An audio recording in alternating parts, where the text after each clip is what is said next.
Hey everybody, welcome back to the good old Southern IA. We've got a couple of special videos coming out for you guys this weekend. These videos were put together by a couple of companies specially for you guys. Soil Max brought me down a plow to use, and it's going to be sticking around for a little while because we'll be using it again this fall. And they trained me over the past 2 days to figure out how to use this plow and even if it would work in our soil types, and I'm going to be sharing that experience with you. ADS supplied some pipe for us to be able to actually install into the ground. So if you guys would, there was a lot of effort put into bringing you guys these videos, and I don't ask for it very much. If you'd hit that like button down there, that will push the video out to other people that might enjoy it through the YouTube algorithms. So hit the like button for us, because this video is specially brought to you guys for you guys. So before we get started here today, I'm with Joe, the GM of Soil Max. Soil Max, where are you guys located out of? Terre Haute, Indiana. How long have you guys been building plows? We've been building since 1997. 1997. Started, yeah. So yeah, these guys are from Indiana. They've driven all the way down here to Southern Iowa to showcase these plows and teach me how to use them so that I can showcase it to you guys. So this is your latest model, correct? Correct, yeah, this is our pull type model. And it's a Soil Max Gold Digger Stealth CD. What's the name behind the Gold Digger? So Gold Digger was the original name back in '97. Okay. The original owner of the company knew he was digging for gold, so he called it a Gold Digger, and that's stuck. We've kept that. The Stealth ZD is the newest change in the plow. Okay. And so in 2011, we made a design change to our shank. We can walk over here and look at this. But our old plow and most all of our competition, the tile exits the boot here way behind the pivot point. Which for the plow pivots right there on that bolt. That big, yeah, you guys can see the big nut right up here. Yep. So anytime you make a grade change in the ground, this shank on a pitch type plow, this shank is going to move and pitch in the ground. All right. And what we found was, for years, if you had to make a big grade change and the tile's exiting way back here, if you're taking the tip up, the back's going to go down. Okay. And the opposite, of course, is true. If the tip needs to go down, the back comes up. You put a little crush in the tile or a hump. We knew that. You tried to avoid big grade changes the best you could, but we knew that could happen. And so Soil Max decided to go out and try to fix that problem. So now we moved the exit point of the tile basically underneath that pivot point. Okay. If you look at your arm, it's like if it's pivoting now, we bring the front end up like that, there's no deflection back here now because it's right underneath that pivot point. Okay. So now we can make a grade change in the ground, match what we need to do out in the field, and we don't crush or put a hump back here. Very important. And that was the whole reason for designing the shank the way we did. Now the cool thing was that moving everything forward, and instead of dragging a vertical shank through the ground now we're dragging something through the ground that's got some angle to it. A lot like maybe a field cultivator sweep would be, pulling through the field. And now we're fracturing the ground more. It actually pulls easier than our old plow. Didn't intend to do that, you know. We intended to keep the deflection out, ZD. But so we found out then it actually pulls easier. And so when he's saying grade change, for you guys that don't understand that, is that this plow does have wheels on it. The wheels do not control the grade or how the depth the plow is being pulled through the ground, or the way that if it's going shallower or deeper. That's all controlled by those two massive rams. Do you know how much power those rams have on top, off the top of your head? I think it's about 180,000 pounds of force between the two of them. Yeah, that's they're beefy. They're beefy. So the wheels are just simply for transportation and a little bit of support as it goes through the field, because you'll see later that actually while you're pulling this plow through the ground, these wheels are in float. So when he says grade change, it's the pitch of the plow. So the plow itself is what would either make the plow dive deeper, so the grade would be decreasing, so you're trying to go deeper, or if the tip's up, it will be going uphill. So the grade is completely controlled by the plow, and that's why he's saying is the zero deflection deal is that plow is consistently moving its grade unless you have a consistent grade all the way through a pipe, which is ideal to have a consistent grade all the way through your pipe, but that's not feasible in the real world. So you're going to have to make going from like a 2% grade, so a little bit steeper slope, to maybe a 1% grade at some places, and vice versa. So the plow's grade and pitch is changing. And in this design, from what he just said, is that you avoid pinching the pipe, and which the ADS sales reps back here behind us, is that anytime you pinch the pipe, you're how should I say? Restricting the water flow. You're restricting the water flow, and then also probably the integrity of the strength of the pipe too. Once you because a pipe gets its strength from those ribs that are actually in it. So on the boot right now, we have the 8-inch boot, because yesterday we went into it full force, you know, pull a big boot. So it's got the big boot on here. We will be putting the 4-inch boot on here, because most of the pipe we will pull on pattern wise will be 4-inch. So we definitely want to showcase how this will pull through the dirt with a 4-inch boot on, because the bigger the boot gets, the more difficult, I guess, or friction, more force it takes to pull it up the hills. So when you do that, let's talk about the boots. So a 4-inch boot is the smallest, and the 4-inch will, if you wanted to pull 3-inch pipe, you could do that, which we've never pulled 3-inch pipe, but we're really considering it. Yeah, that can go through the 4-inch boot. And then you've got a 6-inch boot, which then you would pull 5-inch through the 6-inch boot. And then this is the 8-inch boot, which they don't make a 7-inch pipe, from what I don't think so. No, I'm pretty sure there's no 7-inch pipe. And then, so is there a 10-inch boot for these?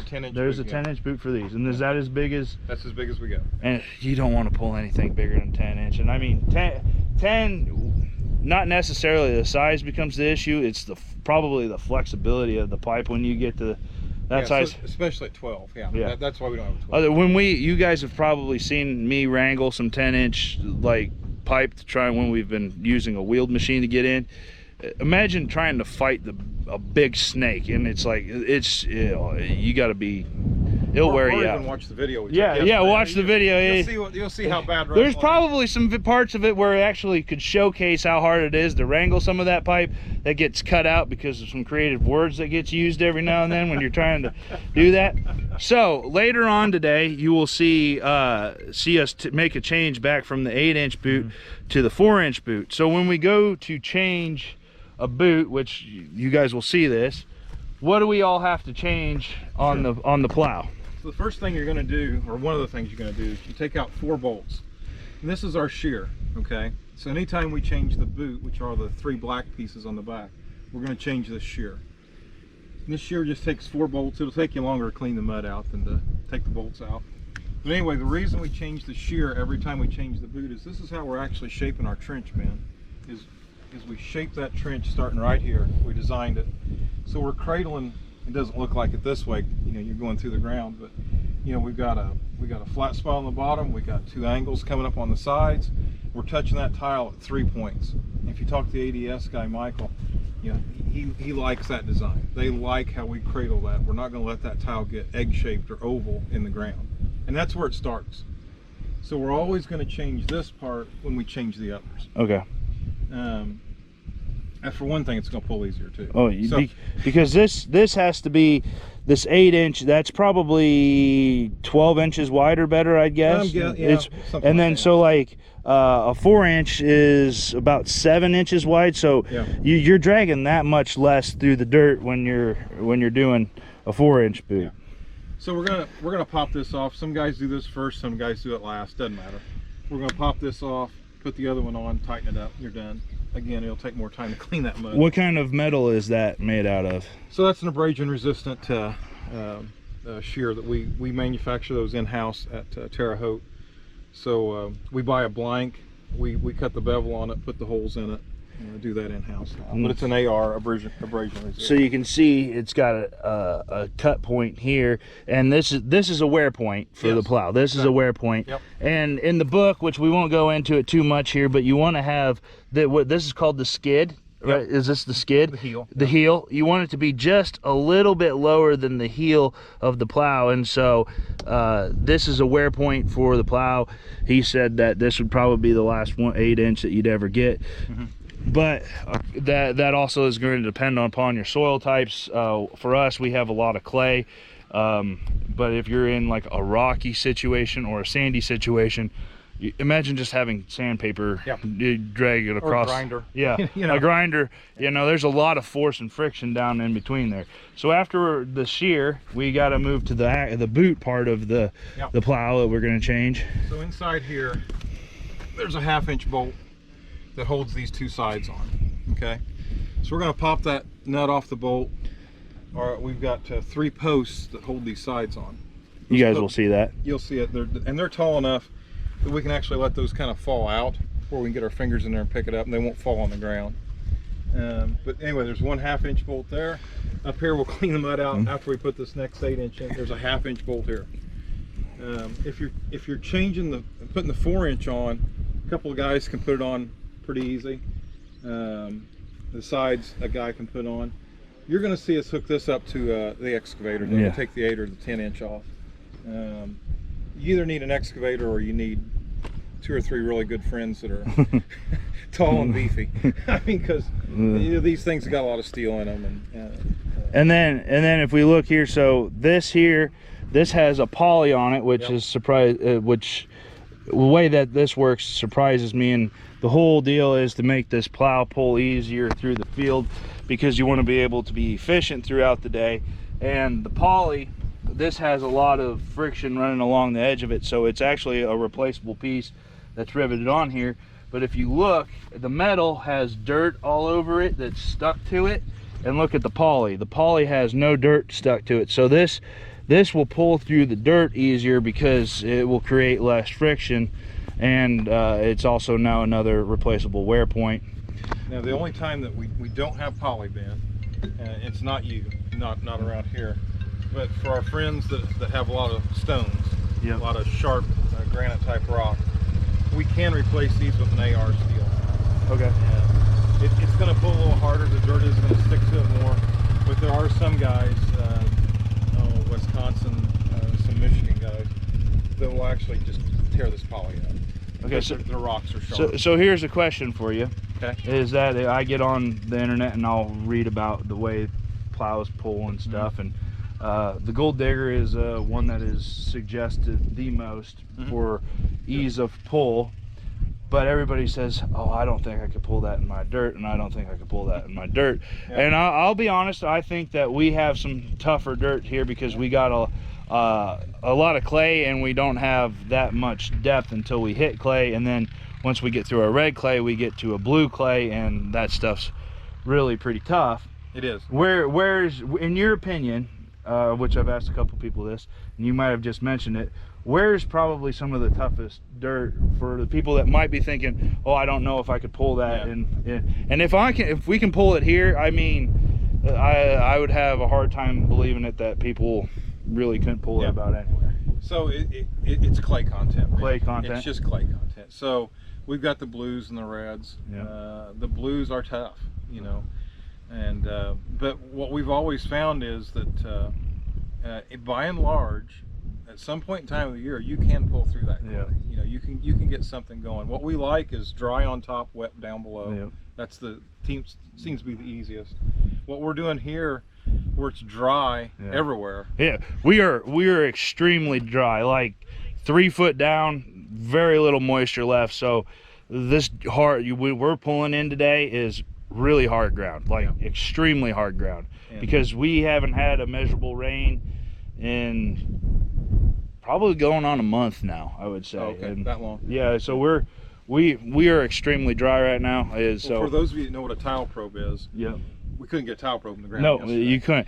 So, like that little wind tent right over there, it's staked in because I hit things with sledgehammers to get a 6-inch stake into the ground. So that's this ground is hard, and you know, obviously we're going to see that on the video with the main yesterday. I think everywhere I go, there's always an area that's got a heavy clay that's hard to pull. And we go from this, you know, basically the corn belt's what I'll travel in during the year. But anybody that says blue clay, we know that they're gonna they're going to need more weight. Yep. And again, you may have already discussed this before, but pulling our plow is all about weight. Yep. And it's not about horsepower, it's about good tires, a lot of weight. And so the people in the blue clay, they learn ways to get more weight on the tractor. You can put on some fertilizer tanks, put some 32% in there, get you a lot of weight quick. Yeah. It doesn't freeze, so that's good if you're working in the winter. That's what we find. You know, if you got loam, if you got real nice black loam and all that, don't ever worry about pulling top load. Yeah, you're gonna pull the first, which you guys will see, and we'll talk about this a little bit later, when we had the 4-inch boot on, and yesterday we did a pre-rip up that waterway, we were pulling, I think by the time it finally spun out, we actually kind of dived it down there to see, we were deep. We were well over 4 foot deep, probably closer to 5 foot deep, and the only reason we spun out was because it started slipping on the grass. So it was the tractor, you know, and like I've talked about earlier, this is probably a 32,000 pound tractor. We could just drip it in weight, and I doubt it would have had that issue at all yesterday. That helps you. Yeah. You got So good tires on. The other thing, you just mentioned that, Ben. Again, I'm going to sound like the sales guy, you know, maybe make an excuse, but one of the reasons you were slipping yesterday was that cut grass that had already dried. Yeah. That's slick. Yeah. You know, and we saw it last year. We were doing some field days on some wheat ground that just got cut. And boy, wheat is really it's slick when it slick. comes out. And you know, it's just something you deal with. You know, so either put more weight on or you know whatever. But yeah, that's something we just fight sometimes. Okay, so the next question: what's the weight of this plow?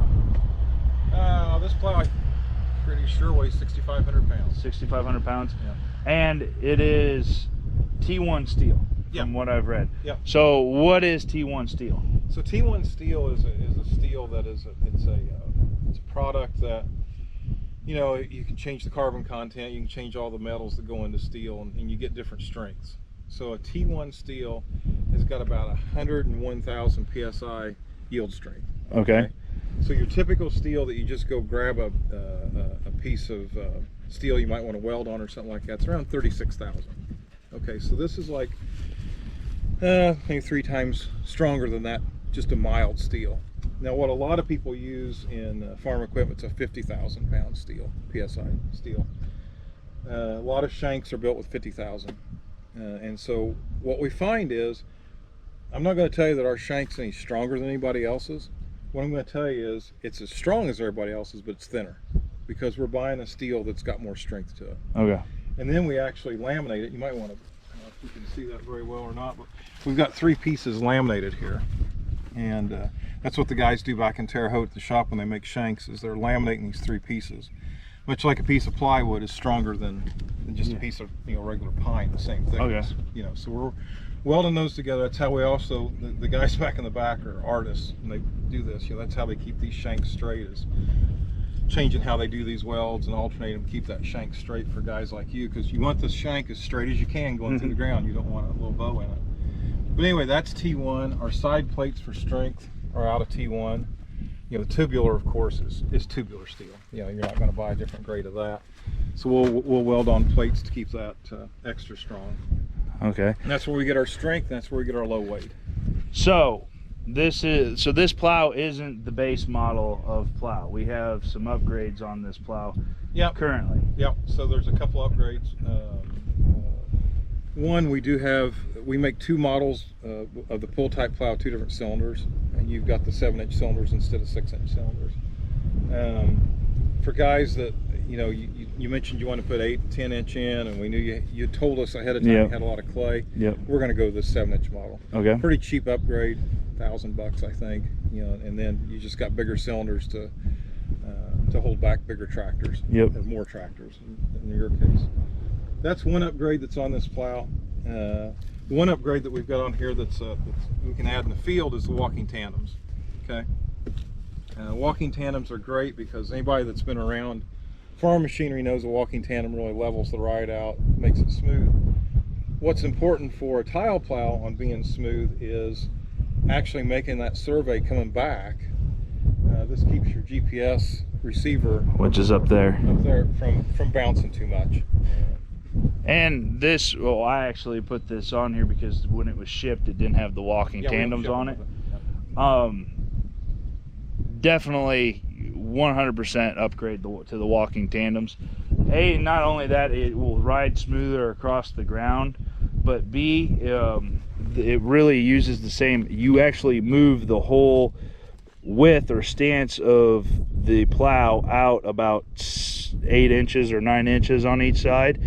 And if you were to say pull in crop now, that's 120 inch right there. So that is actually now on row crop spacing. So there's more than advantages to this. Is it's more stable for your survey runs, it's more stable going through the field, it won't bang as bad, and definitely a major upgrade. Yep. So then, does the lights and stuff like that come standard on the plows? Yeah, we meet all the DOT standards. It meets all the DOT standards. And one thing I actually had to do too when we went to put it away is that apparently for anybody out there that wants to haul any type of farm equipment, you can apparently get fined if your slow moving vehicle sign is facing out and can be seen. So on a truck. On a truck. Yeah, if it's on a truck. Like going down the road. Going down the road. This is if this was yep. So and then the next upgrade would be the tile feeder. Tile feeder, yep. Probably 90-95% of what you do is going to be 4-inch. So yep. Everything's geared towards a 4-inch, use. So what we're going to do, especially on a hot day like today, you want to get that tile so that when it's going into the boot, it doesn't have any stretch in it. Yep. Okay. You want stretch is the enemy of tile. You don't want to stretch it. And when it's just laying there, and especially if you're not tiling too deep so the plow's way out of the ground, that tile's got to pull up over the edge. Tile feeder's going to pay for itself by keeping that pulled up tight. We like to have just a little bit of a loop in there so it's basically falling in. So the other thing that we didn't talk about was the poly we've got here on the sides. We also put that poly inside the boot J where the tile goes through on the back side here.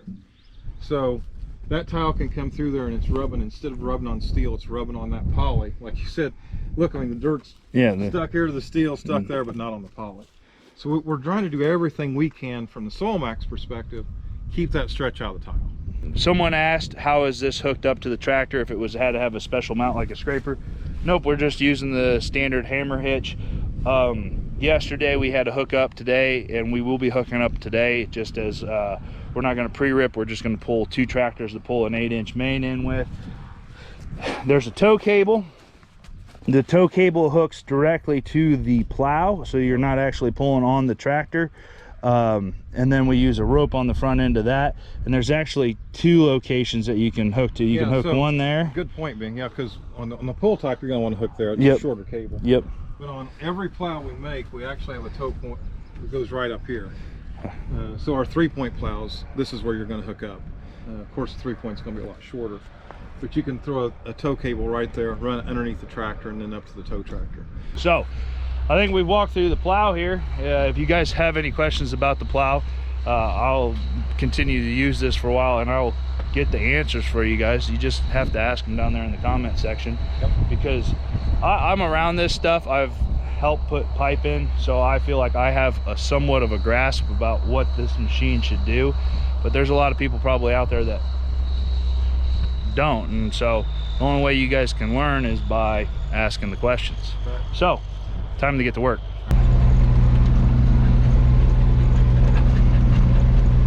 Yesterday we did a thing called pre-ripping, where we had the 4-inch boot on and we pre-ripped the path. That will let the plow pull easier through the dirt because it's going to have less compaction about where the plow is actually going. You pre-rip a little bit above what your actual depth is, that way the plow or the pipe is sitting on virgin soil on the second path. Today, since we actually have the 8630 sitting over there idling, we're actually going to be using it. We're just going to hook 2 tractors together and pull this main up the hill both ways. So that's what we got coming planned here for the day, and then as soon as we get done with that, we're going to switch the boots to a 4-inch, and then we're going to do a few pattern tile runs.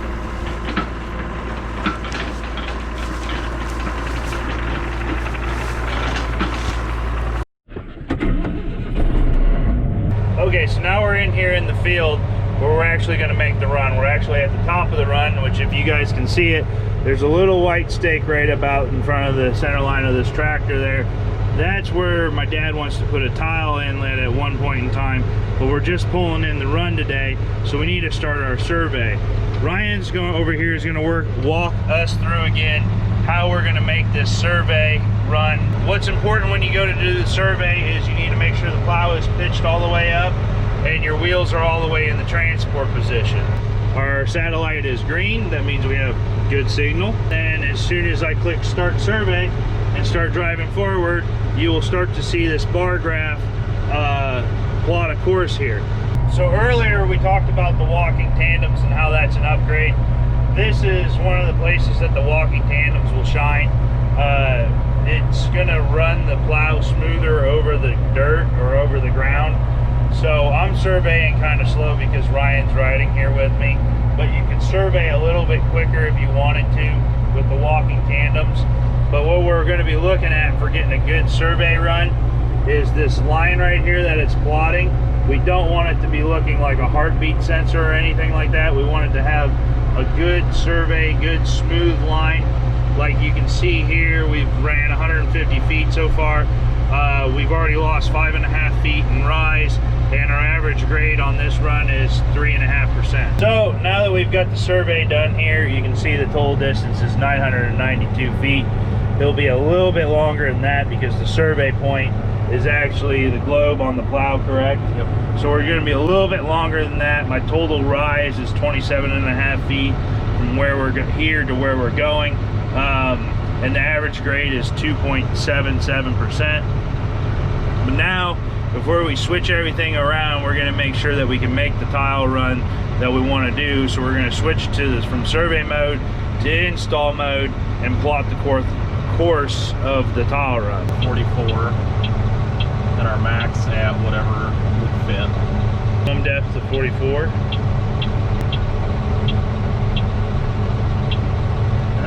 And then the max, it's pretty tight as it is looking at your graph. Yeah. So it might go down to like 48 or so. Well, we'd better go down until it'll show them that where it airs. Yep. So see, now this comes up 0 entrance difference. That basically it tells you where your error is at 259 feet, which its target depth and maximum depth are the exact same. So we go up to 6, we get rid of the errors. That's telling us we got a good run that we can make, and that's another tight run. So the other thing we like to try to do on this screen is the type of the tile. We're going to select the tile type. It's a main. Select the tile size and description. This is a 8-inch perforated tile, and you could name the tile run too if you wanted to name the tile run, but we're not going to. And then we hit the check mark, correct? So now we are minimum starting depth of 44 inches. I think we got 44 inches there. Looks like it. So we're good to go.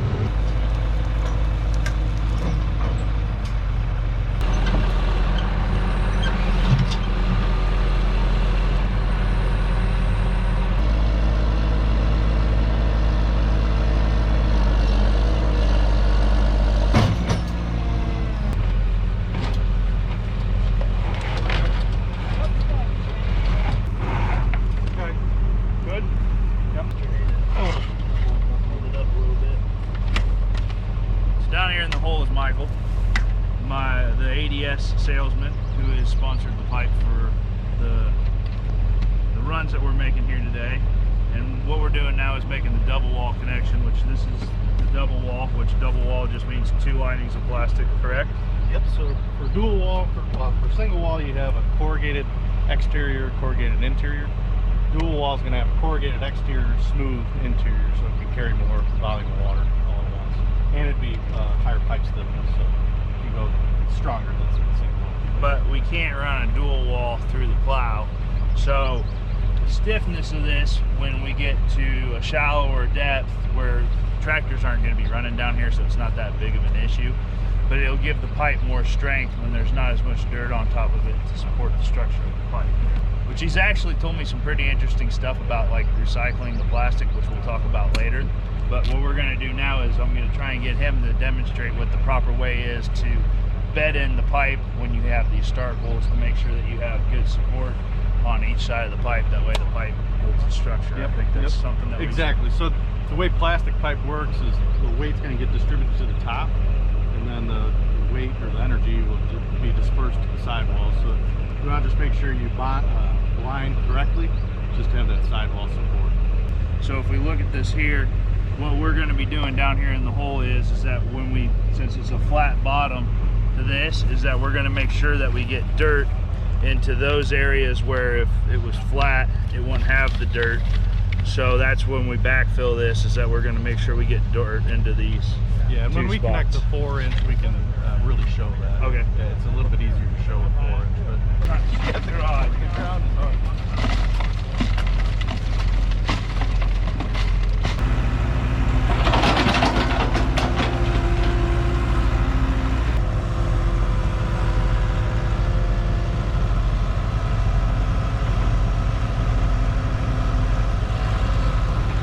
So Andrew's going to be running the 8630 as the tow system for us, or the tow tractor for us. We'll show you how it's actually hooked up. Talked about earlier that the tow cable goes underneath the tractor, and it's actually a cable that's underneath the tractor, and then it's shackled to a big old tow rope. And then like what? So like a 2.5, 3-inch tow rope? 2.5, I think. 2.5-inch tow rope that's shackled to the back of the tractor. Wasn't it? both of them are rated at 150,000 pounds. 150,000 pounds. So Andrew's responsibility is obviously to pull me, and he needs to keep this cable right here out of my duals when we're pulling. But as he pulls, the tension will change on us, and with this rope here, you can't feel any jerks or anything like that. He's got a Midland radio with him. I got one in the tractor, so I can tell him when to go and when to stop, and that's how we're going to be keeping it. But It's probably going to be a pretty tough pull to start. It's almost 5 feet. you hear that, YouTube? We're 5 feet deep starting out with an 8-inch.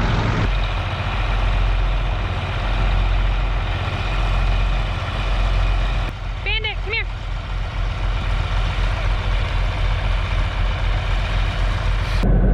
So we're going to take the parking brake off. We're ready to run here. Make sure Andrew can hear me. Yeah, you got me? Ready. We need to put continuous flow on remote 1. We're not using the power feeder right now. They said they're ready to go. So remote 3 doesn't need to be on. I should probably turn my float on my wheels on. Yep. My float on my wheels go on. You can feel it take the pressure off of that. Yep. Pretty quick.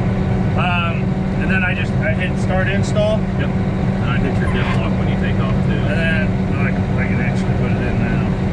Then I can hit start install here. Put it in first gear. Give me a little juice. Give me some pull.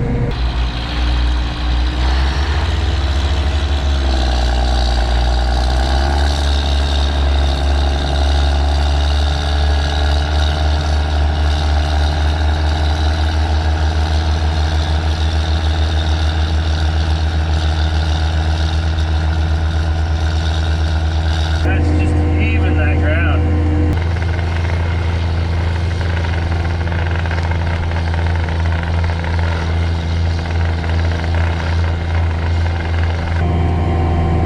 Pull me right over that stake.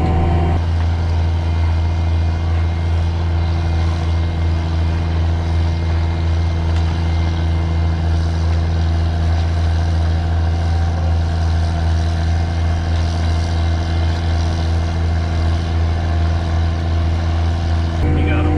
I got the strings, keep pulling.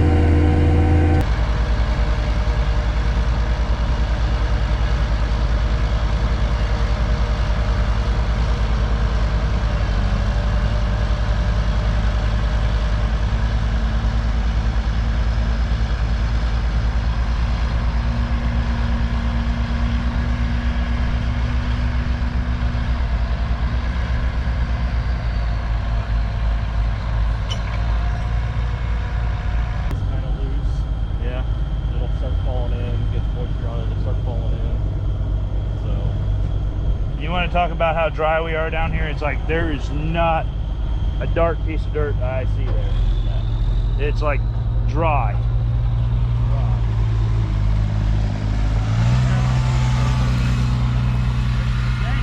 Just barely.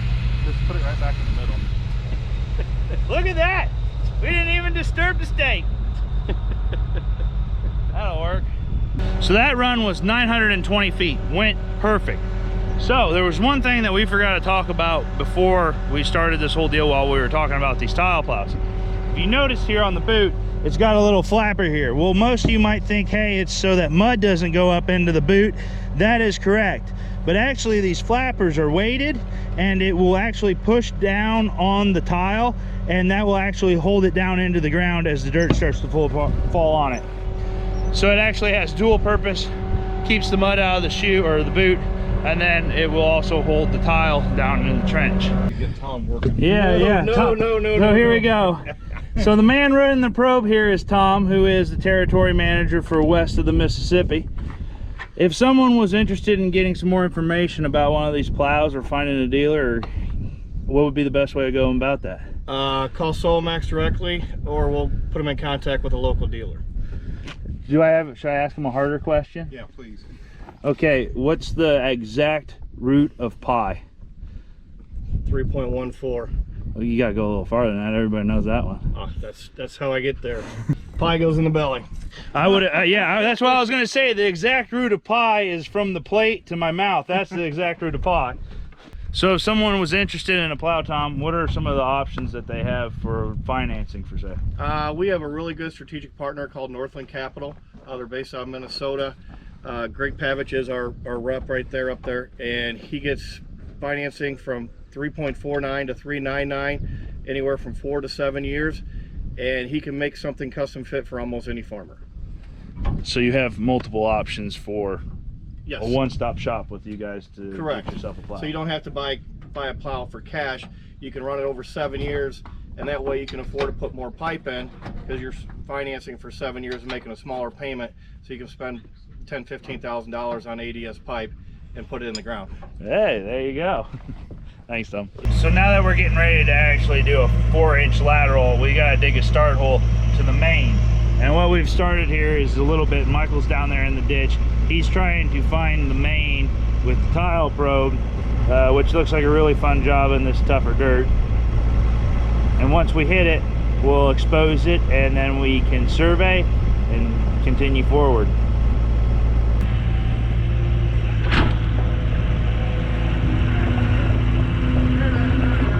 I hit it.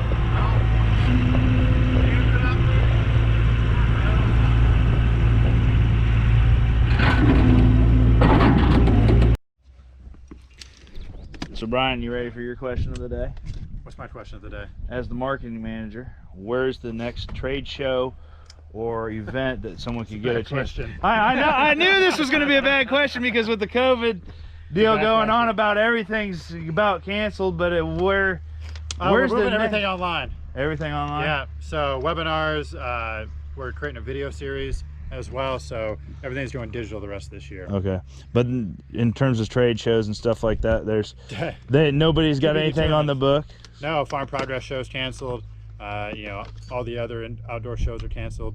We'll see what happens indoor, but it's not looking good so far. So there's your answer. You can see it in your living room. Just get on the internet, because no trade shows right now.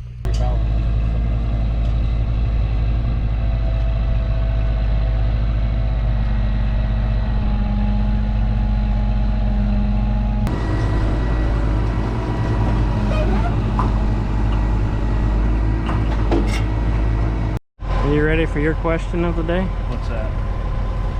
As a junior operator, can you confidently say anybody can learn to do this?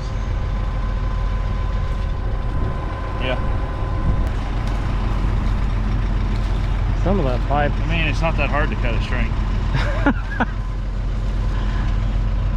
Didn't see that one coming. Half day, just take it out, line it up to where it's going to be.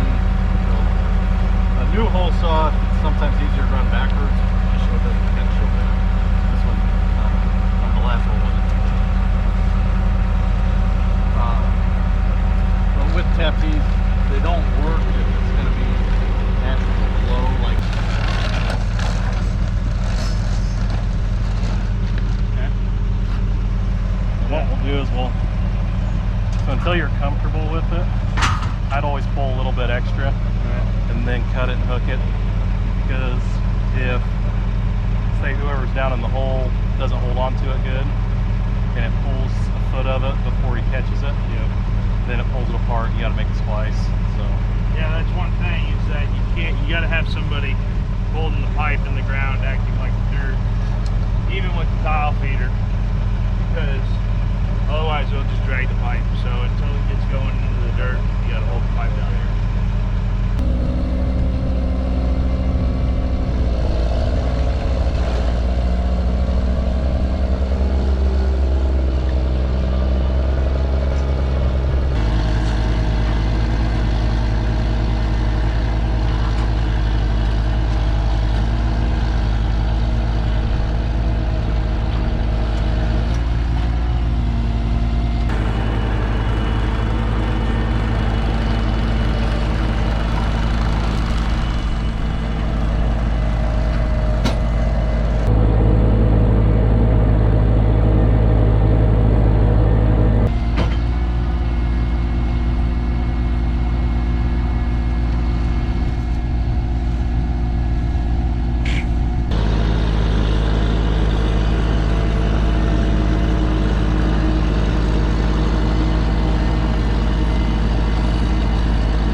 yeah, that's what I was getting at.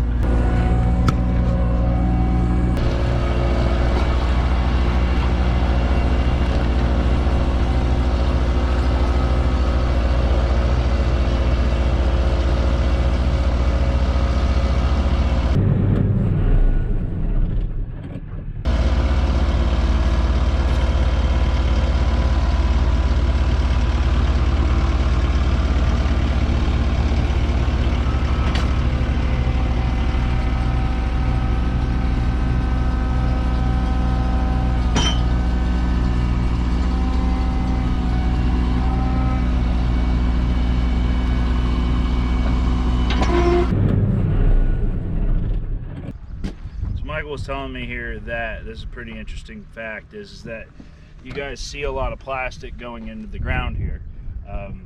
These pattern runs, first run we did was 1,400 feet, and then the other 8-inch run that we did it turned out to be 900 feet. 900 feet. So we're putting a lot of plastic into the ground, and right now plastic, you know, people will see the plastic floating in the oceans and going in the landfills and stuff like that. And it's a pretty interesting fact is that a good portion of this pipe is recycled. And I don't know, you can tell me the rest of that is that ADS's parent company, or is it? Nope. So it's under ADS's umbrella, you might Okay. as well call it. So it's Green Line Polymer. It's a subsidy or a Part of it. Part of ADS. Yeah. So it's the recycling side of ADS. Okay. So if you Google largest recyclers in North America, ADS would show up under Green Line Polymer. So we're actually the second largest recycling company in North America. So previous to that, I believe we were 4 or 5, but this last year we actually made it to number 2. So what that means, I guess, is in a volume sense, is we're actually keeping between 400 and 500 million pounds of plastic out of the landfill annually.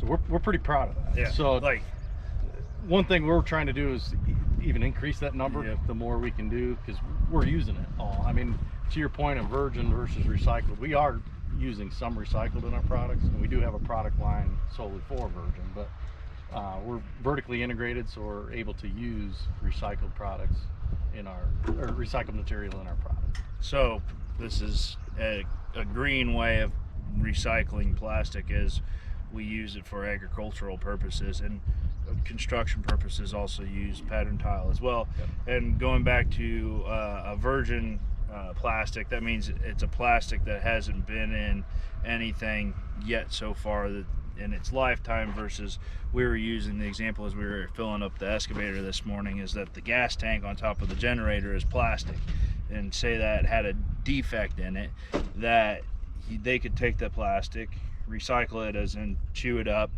make probably a uniform pellet of some type. Correct. So out of it. Yep. So to that point, that gas tank could essentially be a virgin plastic. Yep. We're taking those materials, we're grinding them up, send them through filtration systems to take out the impurities. We're turning it back into a pellet form, and then essentially we're melting it down and going through a mold block and then producing the actual plastic. The actual plastic pipe. Yep. The other thing is that I'll get on and I'll read on the discussion boards about people that do drainage, and if you want to see some interesting conversations, it's like a Ford versus Chevy guy sometimes. Yep. About pipe is that they'll sit there and they'll talk about the plastic that they'll pull into the ground, and one guy's they'll say, well, this has more virgin plastic in it over this guy, or this manufacturer over this manufacturer, and to my mind it was like, oh well, the more like original first time use plastic in a pipe, the better it is. And something that I didn't know, and probably a lot of people don't know, is that there's actually like standards that this pipe has to be held to. So if the recycling aspects of it, having recycled pipe in it versus one that's made completely from new plastic, has to withstand the same. It's all tested the same. So our recycled product meets the same standards as what a virgin plastic would. So a lot of our competitors, every 10 feet you'll actually see a stamp on there that says ASTM and some numbers behind it. That is the standard that the material side of plastic would hold up to. So essentially, to answer your question, the virgin side and recycling, we meet the same standard. So it was explained to me a long time ago, and it kind of made sense, was at the molecular level of plastic, you know, the pellet, it really doesn't care if it's virgin or recycled. It's how you know, reshape it and put it back. And it goes back to the corrugation differences, or the profile of the pipe. There's several other factors that actually determine the pipe stiffness, not just necessarily the material. Yeah. So that was an interesting fact that I learned, is that just because it's a first time or a virgin plastic, it doesn't make it a better pipe in any way, shape, or form. And that's kind of just it's a marketing deal. Yeah. Comes down to personal customer preference, preference. I mean, we do have, like I said, a virgin line, just for those people that want to buy virgin resin plastics. But our name brand is recycled. We're proud of it. You know, we're all conservationists of the land, and that's one way of doing that. So if somebody wants to learn more about ADS pipe, how would they? Yeah, so the easiest, you or find somebody. We could probably put a link somewhere on there, but it'd be just ads-pipe.com. That's the easiest to do. And then you'll be able to see. So we're large in the commercial and municipality departments, but you'll see an agricultural drop down. So that'd be the easiest. So one thing about ADS is we're not just limited to Iowa or Indiana. We're throughout the whole nation. So anywhere in the whole country you can find an ADS facility that manufactures or distribution networks. And one way of finding that would be, there's a Find Your Rep section on our website.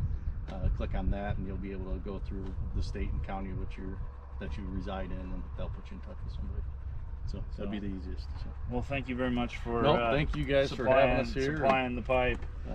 If you have any questions, or the viewers have any questions, feel free to reach out to Ben. And like I said, leave the comments in the comments, or questions in the comment section below, and I'll do my best to get them answered, or find someone to answer them for you. We can have round 2. Yeah, round 2. There's more pipe that'll go in the ground. That's right. We got to get a crop out first. Well, everybody, that's the end of video 1. I want to give a big thank you to everybody that showed up. In terms of a training event, a learning experience for me, my father, Andrew, and I'm assuming now that you guys will have this experience with us, it was great. I mean, perfect. This was my first type of event like this, where I could learn to use a new tool and showcase it with you guys. Tomorrow I will be releasing another video about questions that I asked them, that I have the answers to, that you just can't read off the internet. These are going to be answers about experiences that I put together throughout these 2 days, and they might be some questions that you guys have or did have, and maybe if you got a couple more, throw them in the comment section below and they'll get answered. Thank you again for viewing this video. It was I'm very impressed, very impressed. So if you haven't yet, remember, please hit that like button for us. And like always, we'll see you the next time down here in the Southern IA.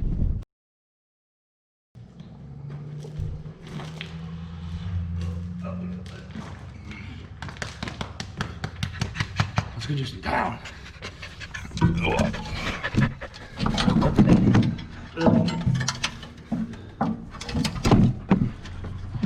Early morning struggle, wasn't it?